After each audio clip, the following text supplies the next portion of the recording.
J'ai une question pour vous. Est-ce que ça vous arrive un peu trop souvent à votre goût d'avoir l'impression de marcher sur des œufs avec vos enfants?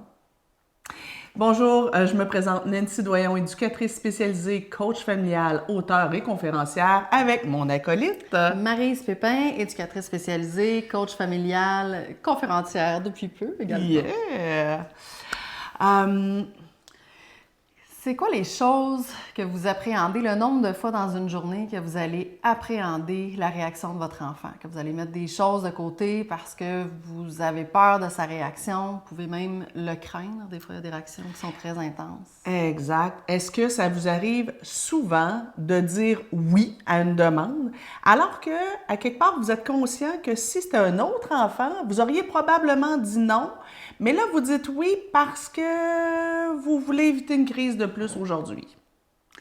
Oui, puis c'est quoi les exigences que des fois vous allez laisser tomber en vous disant, ben je vais choisir mes batailles, mais dans le fond, j'ai juste peur de rentrer dans une spirale négative. Puis habituellement, j'aurais maintenu mon exigence, mais je crains sa réaction encore. Exact. Tu sais, moi, je pense entre autres là, à une cliente à moi qui, son garçon rendu à 11 ans, arrivait de l'école, enlevait tout son linge, laissait tout par terre, la boîte à lunch, le sac d'école, et elle passait derrière pour ramasser. Là, tu sais, moi, comme personne externe, je regarde ça, puis je me dis, mais ça fait pas de sens. Et elle me dit, elle dit, garde, elle dit, à un moment donné, il faut choisir nos batailles. Je fais, ouais, mais là, on est rendu dans de l'achat de paix. Des fois, là, la limite entre choisir nos batailles et l'achat de paix, ça peut être un peu subtil. Mais on peut adapter, par exemple, sauf qu'il y a une différence, je pense, entre adaptation et suradaptation. C'est ça. Tu vois, dernièrement, dans les dernières années, on a parlé beaucoup de parentalité bienveillante et positive et on a appris, comme parents, à faire un petit peu plus attention à notre façon d'entrer en relation avec les enfants. Puis c'est correct, là. Tu sais, par exemple, je vais être la première à dire aux parents, ben, tu sais, par respect pour vos enfants, essayez donc de les prévenir un peu des transitions. Donc, mon enfant est en train de jouer avec ses blocs Lego. Au lieu de lui dire, regarde, range-toi tout de suite, c'est l'heure des devoirs, je vais lui dire, dans une dizaine de minutes, on va faire les devoirs. C'est correct. Tu sais, c'est respectueux de dire à mon ado, dans 10 minutes, on mange. C'est correct. C'est de l'adaptation. S'adapter, ça va être aussi parfois de choisir nos mots ou choisir notre attitude parce que, ben, je sais pas, moi, si je sais que mon enfant déteste que je l'appelle Tilou, ben, je vais arrêter de l'appeler Tilou.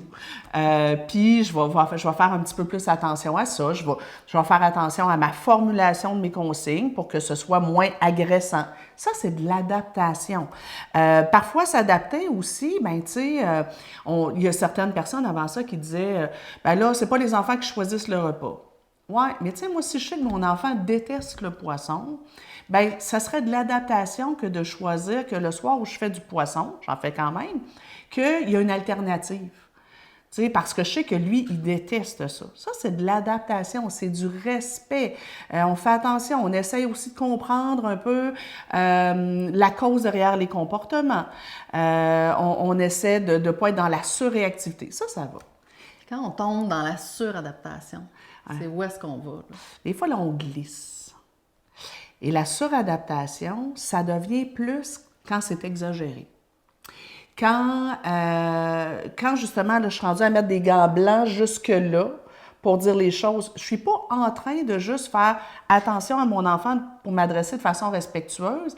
C'est je choisis soigneusement mes mots et mon attitude. Et là, j'en fais trop.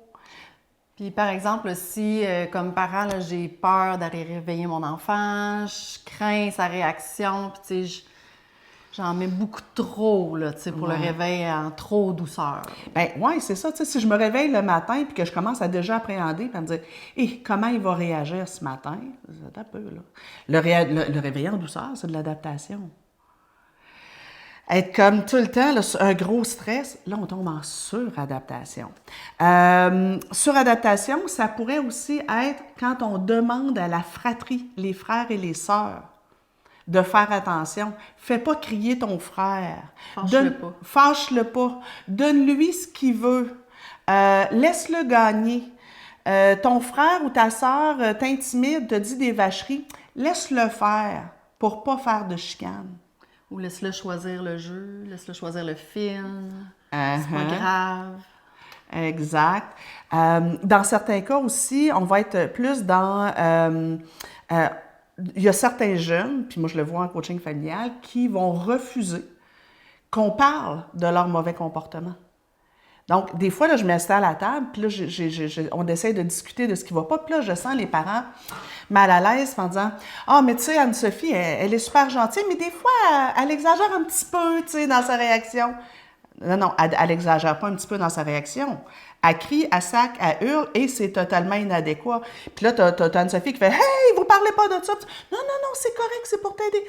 Là, tu sais, on sent qu'elle est comme « Moi aussi, je le vois. Attention! » Moi aussi, je le vois en coaching là, avec les familles. Puis des fois, ça va être, ben ça, parle-en pas, par exemple. Il faut pas dire que je te l'ai dit parce qu'elle veut pas qu'on lui en parle. Puis elle veut jamais faire de retour sur les situations, fait qu'on les fait pas. Exact. Donc, il faut faire super attention à ça. Puis, parce qu'il faut avoir en tête que, bon, l'adaptation, c'est correct. Quand, au quotidien, on est dans la suradaptation, et là, écoutez-nous bien, la suradaptation amène des gains à court terme pour nous. Hein? On s'évite une crise de plus, une confrontation de plus, une situation d'escalade. Sauf que ça a tendance à faire empirer les comportements oppositionnels. Oui, puis l'enfant, lui, va grandir en ayant la croyance que mes besoins, mes désirs sont plus importants que ceux des autres. Ça devrait fonctionner à ma façon. Exact. Ou encore, il va développer la croyance que, ben, c'est pas normal d'être frustré. Puisque tout le monde fait tellement attention à m'éviter les frustrations, ben ça doit être que c'est pas normal d'être frustré. Donc, la journée où je suis frustrée, je réagis encore plus fort. Et là, des fois, on se retrouve dans une espèce d'inversement de la hiérarchie. C'est l'enfant qui se retrouve à être le chef de meute de la famille, qui décide de tout. Parfois, il y a même des enfants, tu sais, que c'est eux qui décident quel est le tour le matin, c'est le tour de qui de prendre sa douche. C'est lui qui apprend en premier ou en dernier. Il y a des enfants qui décident où est-ce que tout le monde s'assoit, il y a des enfants qui décident c'est quoi les repas. Et là, plus ça va, on tombe dans c'est le jeune qui décide de tout. Puis ça, on ne le réalise pas, mais c'est anxiogène. C'est anxiogène et aussi, il n'apprend pas à comment je gère mes émotions, comment je gère mes malaises. Fait que si c'est pas comme je veux, je me fâche. Les gens vont tolérer aussi la façon, l'intensité avec laquelle je vais me fâcher.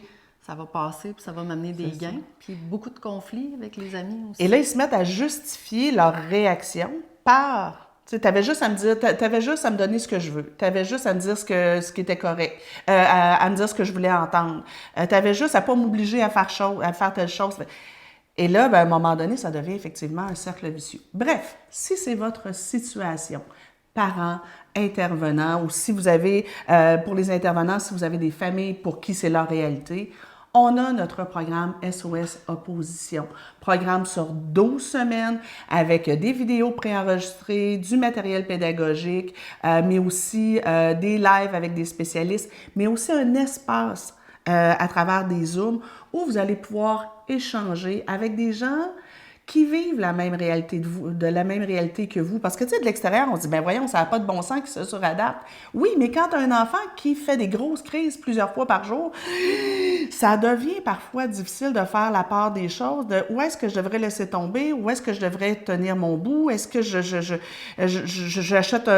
la paix. Ça devient difficile. Fait qu'on va être là pour vous aider. Vous entendre, vous respecter là-dedans.